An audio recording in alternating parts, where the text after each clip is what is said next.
Bienvenidos al cuarto video de la serie que estamos desarrollando sobre la planificación en el marco del programa de consultoría y mentoring que se lleva a cabo en Atrache Consultora Empresarial. En este video vamos a desarrollar el proceso de definición de las actividades.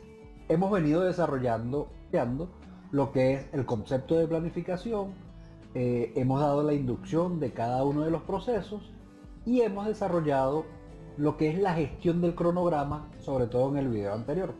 En el de hoy vamos a desarrollar todo lo que tenemos que hacer para definir las actividades.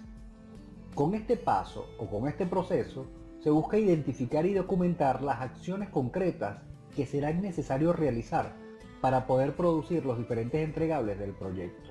Es el momento en el que vamos a dividir cada uno de los paquetes de trabajo o cada uno de los entregables en las actividades, y esto va a constituir la base de nuestro proyecto.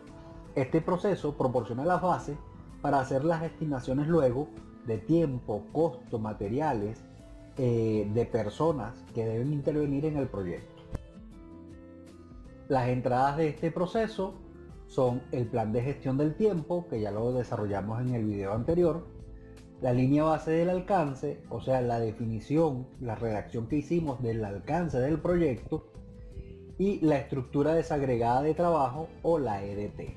Esos son los tres elementos que vamos a usar como entrada. ¿Qué herramientas vamos a usar? Bueno, utilizamos la descomposición como una herramienta, ya la vamos a explicar un poco más adelante. Vamos a trabajar la planificación gradual y el juicio experto. ¿Qué vamos a obtener como salida de este proceso? Vamos a obtener la lista de las actividades y los atributos de cada una de las actividades que se tienen que desarrollar. Para hacer la definición de las actividades es necesario, es importante y es primordial haber desarrollado la estructura desagregada de trabajo de nuestro proyecto. ¿Qué quiere decir esto? Ya yo tengo que tener definido cuáles son los diferentes entregables que tenemos que construir para nosotros culminar la consultoría. ¿Esto por qué? En el modelo de planificación que estamos desarrollando está basado en el modelo de cascada. Esto quiere decir que vamos desde los niveles generales a los niveles particulares o niveles de detalle.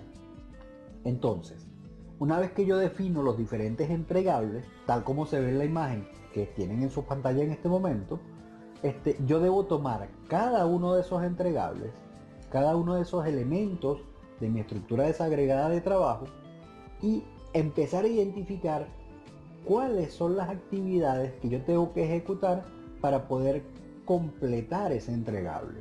Estas actividades no solo las voy a desarrollar yo o no solo las voy a ejecutar yo. Estas actividades van a ser ejecutadas por las diferentes personas que forman parte del equipo del proyecto. En este punto es importante tomar cada entregable y definir todas y cada una de las actividades necesarias para poder completar el trabajo.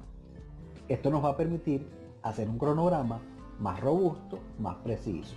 Nos va a permitir evitar la replanificación o la reprogramación, debido a que vamos entonces a minimizar las probabilidades de tener que incorporar otras actividades en un momento dado. El método que estamos usando para esto es el método que se llama de descomposición. Este método subdivide los diferentes entregables en paquetes de trabajo y en componentes más pequeños que vienen a ser las actividades. Estos paquetes de trabajo más pequeños nos van a permitir manejar de una forma más fácil y controlar de una mejor manera el cronograma. En este punto es importante resaltar que aquí debemos contar ya con el equipo del proyecto. Nos va a permitir a nosotros poder tener una visual completa de todas aquellas cosas que tenemos que hacer o que debemos hacer para poder completar cada uno de los entregables. La recomendación aquí entonces es que lo hagamos en equipo. Este método de descomposición lo que busca es que aquellos elementos que sean más grandes, que estén en un alto nivel, ir descomponiéndolos de tal forma que logremos llegar a la unidad mínima de trabajo, que para nosotros serían las actividades o tareas. Esto nos va a permitir luego, cuando estemos trabajando e identificando los recursos, poderlo hacer de una forma más precisa. El otro método que podemos utilizar para poder identificar y definir las actividades es el que se conoce como planificación gradual. Aquí lo que hacemos es planificar en detalle las actividades más cercanas en el tiempo. Por ejemplo, en las primeras 2 fases del proyecto. Luego, en la medida que el proyecto va avanzando, vamos definiendo y vamos desarrollando las actividades que corresponden a las siguientes fases del proyecto. Esto nos va a permitir tener mayor claridad a la hora de elaborar el cronograma definitivo del proyecto. Sobre todo, este método es muy útil cuando todavía es difuso el alcance del proyecto, cuando no se tiene claro exactamente todo aquello que tenemos que hacer o aquellos elementos que forman parte del proyecto. Se pueden utilizar en este caso puntos de control y paquetes o entregables en la ADT que nos vayan permitiendo, vamos a llamarlo como que fuesen una llave, donde en la medida que nos vamos acercando a esos entregables, vamos abriendo esos espacios para ir definiendo las actividades que tenemos que desarrollar en ese futuro cercano. Este modelo nos puede permitir hacer una planificación más precisa y más exacta, sobre todo en los casos cuando no hay claridad sobre el objetivo final que se desea lograr, o cuando tenemos varias rutas que podemos seguir a la hora de ir desarrollando una solución. Aquí tenemos que hacer foco y tener una visión global de lo que vamos a hacer para poder desarrollar una lista exhaustiva que abarque todas las actividades del cronograma que son necesarias para poder lograr el objetivo del proyecto. Debemos incluir un identificador de actividades, una descripción del alcance del trabajo y el nivel de detalle suficiente para que los diferentes miembros del equipo y los involucrados en el proyecto puedan comprender todo el trabajo que debemos realizar para poder conseguir ese objetivo. Tenemos que tomar en cuenta también que básicamente hay 2 tipos de actividades. Actividades con duración, o sea, tareas que tienen una duración determinada, y también tenemos hitos. Los hitos son un punto o un evento significativo que debe ocurrir para el proyecto. En muchas ocasiones los hitos no dependen de actividades dentro del proyecto, sino que dependen de eventos externos que deben ocurrir para el beneficio del proyecto. Una particularidad de los hitos es que ellos no tienen duración. La duración de los hitos es 0. ¿Esto por qué? Es tan sencillo como esto. El hito o se completó o no se completó. Yo recomiendo colocar hitos en la planificación, ya que son puntos de control que nos pueden alertar sobre situaciones que tienen que ocurrir en un momento determinado. Aunque no dependan de nosotros sí podemos influir para que esos eventos ocurran en el momento necesario y oportuno para el proyecto. En la medida que vamos desarrollando las actividades, vamos identificando los atributos de cada una de ellas y tenemos que, además de identificarlos, tenemos que documentarlos. Tal como ven en la imagen que está en este momento en la pantalla, nosotros tenemos básicamente 6 atributos que debemos colocar. El primer atributo es su identificación en la EDT.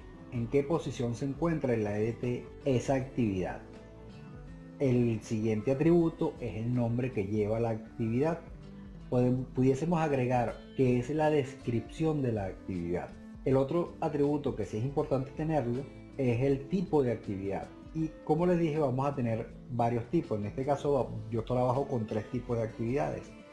Una que llamo entregable, que es el documento o producto que se genera. El otro es la actividad en sí, lo que hay que desarrollar. Y el otro tipo es el hito. Luego otro atributo es el responsable o los responsables, la duración, el costo, podemos agregar las precedencias, etc. ¿Qué va a ocurrir con este documento de atributos? Que este documento se va a ir complementando en la medida que vamos avanzando en el proceso de planificación. Por ejemplo, en este momento, cuando estamos definiendo las actividades, quizás no tengamos claro ni el costo, ni la duración, ni las precedencias. Es porque esto es algo que vamos a trabajar y vamos a desarrollar en etapas posteriores. Lo importante acá es definir, tal como lo dijimos también en el video anterior, en el caso de la duración, cómo vamos a establecer la duración o esos lapsos de tiempo para este proyecto. Si lo vamos a hacer en días, en horas, en semanas, etc. El costo es importante identificar la unidad monetaria en la que se va a gestionar el presupuesto. ¿Qué vamos a obtener nosotros entonces como salida del proceso de definición de actividades? Debemos tener dos claros. Uno, la lista de actividades asociadas a cada uno de los entregables del proyecto, y debemos tener los atributos de esas actividades. Este documento o estos documentos que vamos a, como los documentos de salida de este proceso, van a servir para el siguiente proceso, que es el secuenciamiento de las actividades que vamos a estar desarrollando en el siguiente video.